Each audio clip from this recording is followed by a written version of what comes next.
外出时，李长寿用了自己此前在杜仙门地脉中暗中留下的小地脉挪移阵。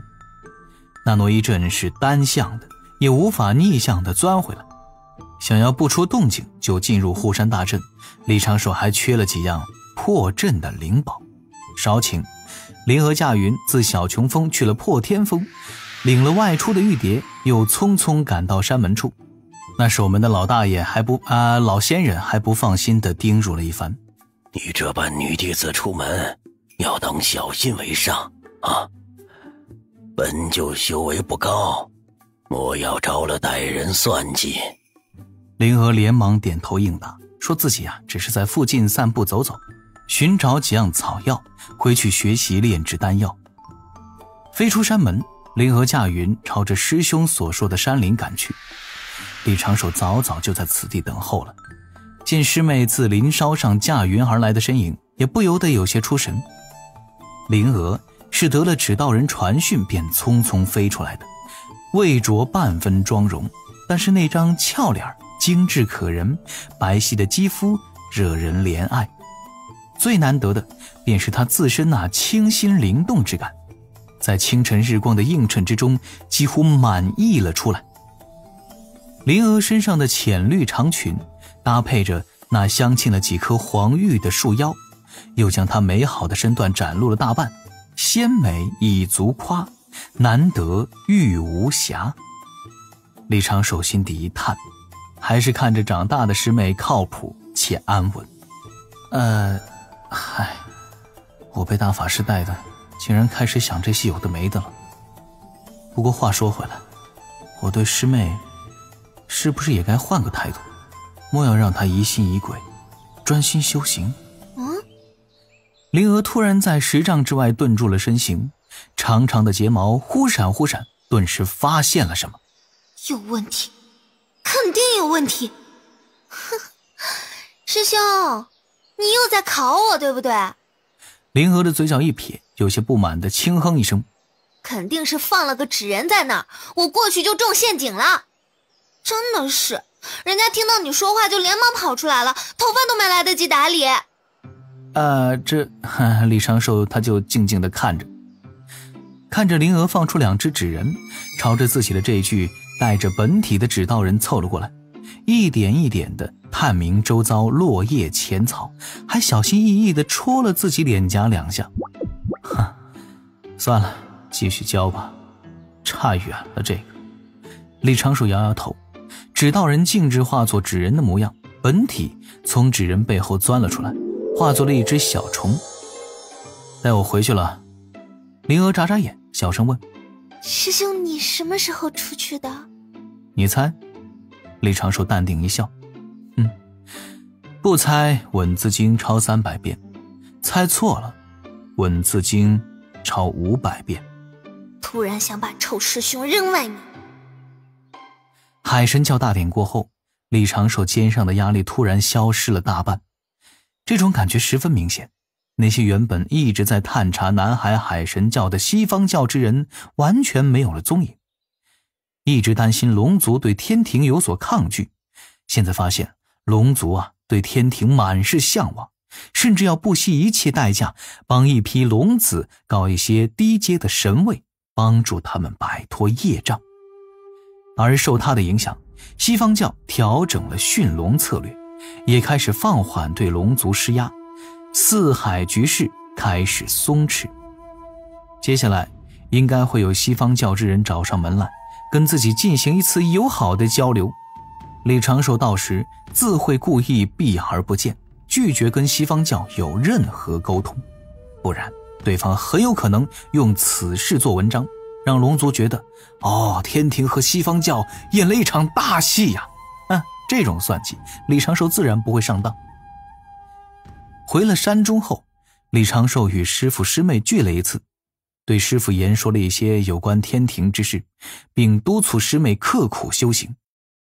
灵娥这一次倒是颇为干脆地答应了下来，当场宣布闭关3年，让李长寿差点验明他的正身，这师妹该不会被夺舍了吧？其实灵娥能够痛快的闭关，倒是与99小师叔有关。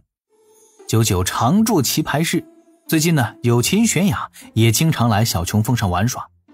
若是久久师叔觉得闷了，就可拉上有秦玄雅、熊灵力一同斗大神、模拟先生、三界杀等等。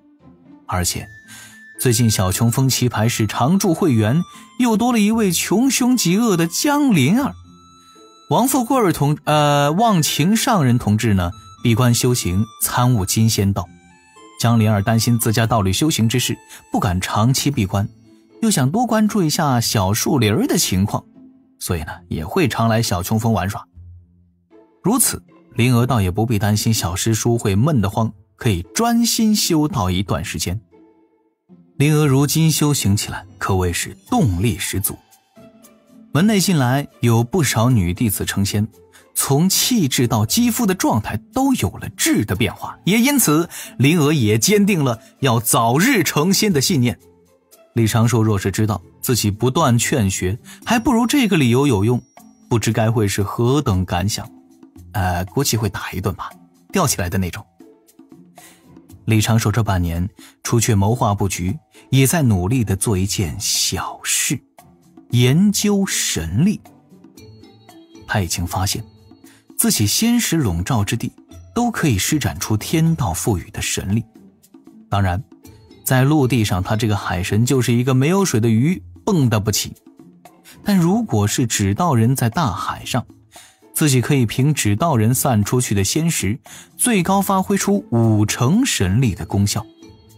海神神力能做的事，包括且不局限于发起海啸、引导鱼群、帮助海中生灵繁衍、提高海中幼崽存活率，然后一串省略号。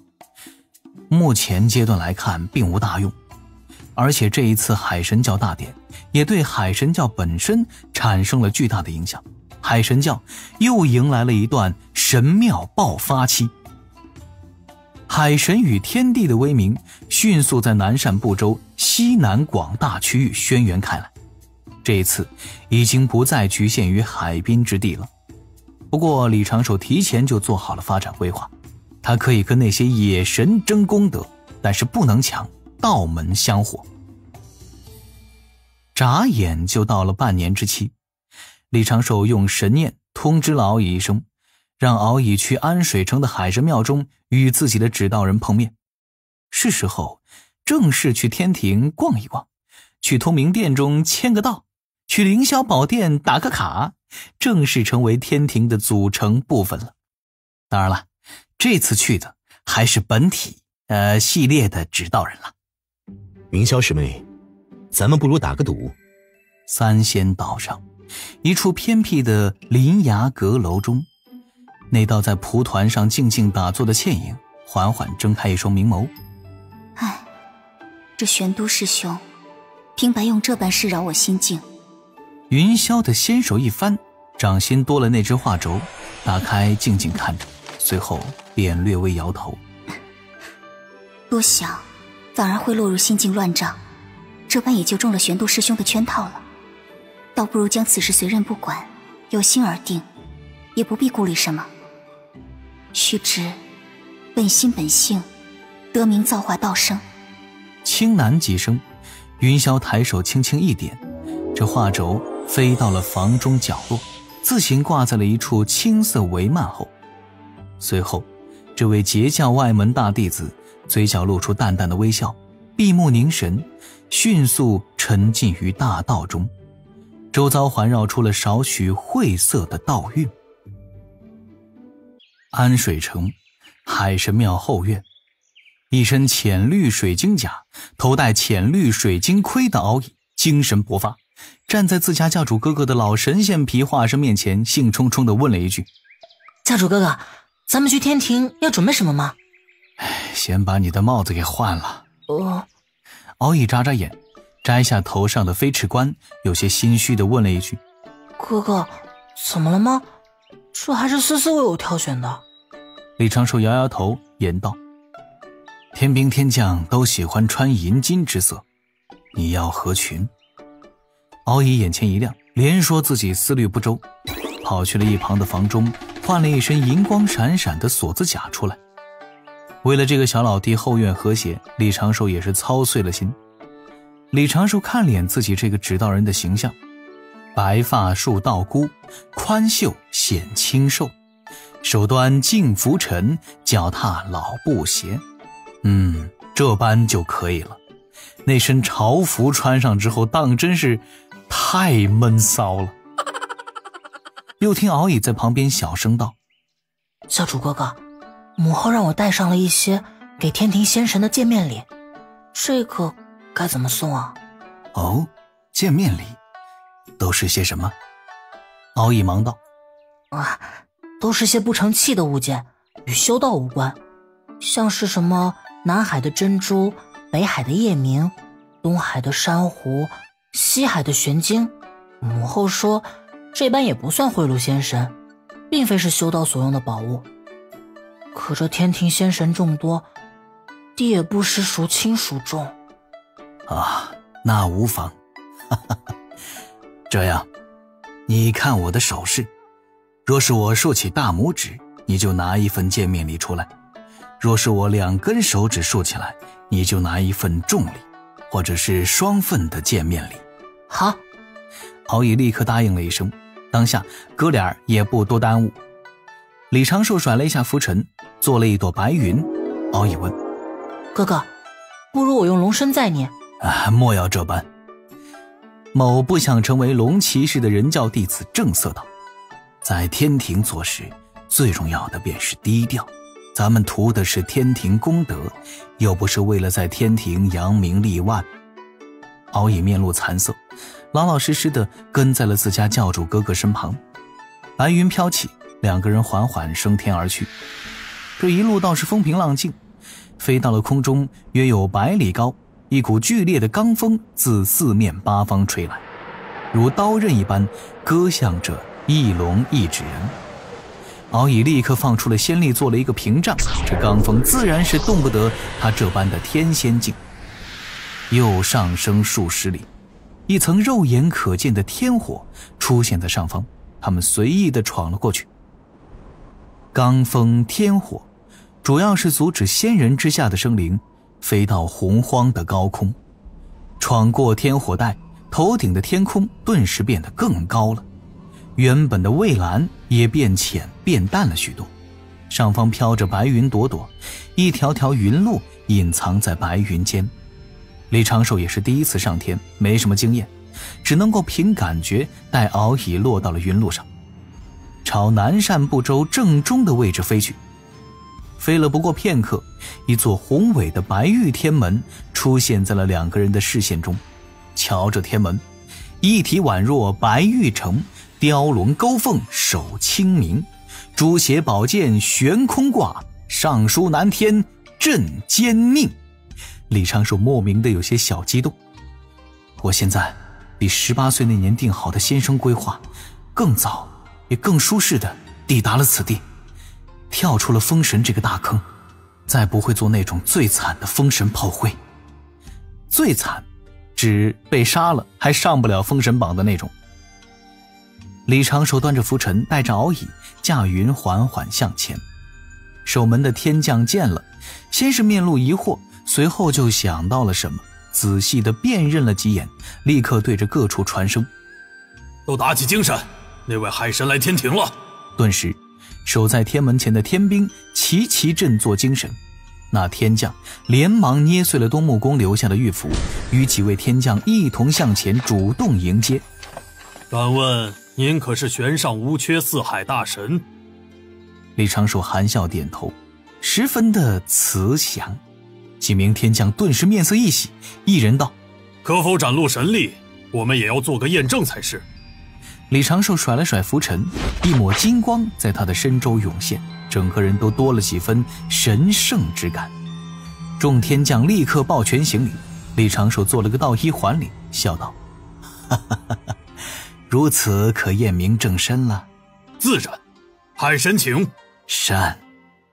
李长寿像模像样的道了句，带着敖乙就这般入了南天门。暗地里，李长寿却是略微摇头，只是验明神力就放过自己了，未免太不稳健。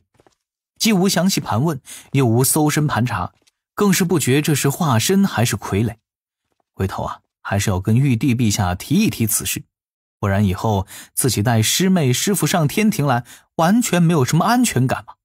哥哥，敖乙传声问，这些天将不用送礼吗？啊，走的时候再说，不急。李长寿的话音刚落，前方的云路上闪过了一道青光，出现了一名敦厚老者。李长寿眼前一亮，对着敖乙暗中伸出了一个巴掌。敖乙眨眨眼，哟，5根手指，5份见面礼呗。当下敖乙连忙在自己储物法宝中搬弄东西，而李长寿驾云向前，已经是喊了一句，哈哈哈哈，有劳木工亲自前来引领。哈哈哈，海神可算盼你上来了，快随我去拜见陛下。李长寿顿时点头答应一声。按理说他该先去通明殿中，但是东木公既然不按流程，那他听着就是了。啊，木公，这是我那水军统领敖乙。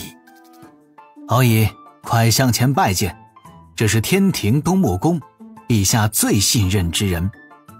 敖乙连忙向前，恭恭敬敬地做了一个道揖，口中喊着木工，又在怀中扯出了5只金光闪闪的大宝箱，每只宝箱半丈长，3尺高宽，整整齐齐地排在了东木公的面前，自行打开了箱子盖，其内宝光闪烁，晃得人眼花缭乱。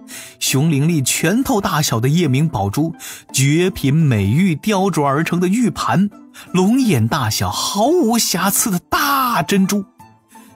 李长寿满脸无语，老弟，你这是来天庭摆阔的吗？